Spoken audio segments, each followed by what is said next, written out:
মধ্যবিত্ত পরিবারদের ছেলে মেয়েদের মাঝে দুইটি কষ্ট সবচেয়ে বড় কষ্ট। জোরে বলেন, কয়টি কষ্ট? দুইটি কষ্ট।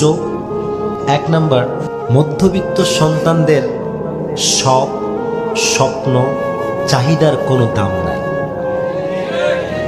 কোনো দাম নাই। টাকা নাই, তার শখ পূরণের কোনো অধিকার নাই। এটা আমাদের জীবনের বড় একটা কষ্ট। এটা লাস্ট।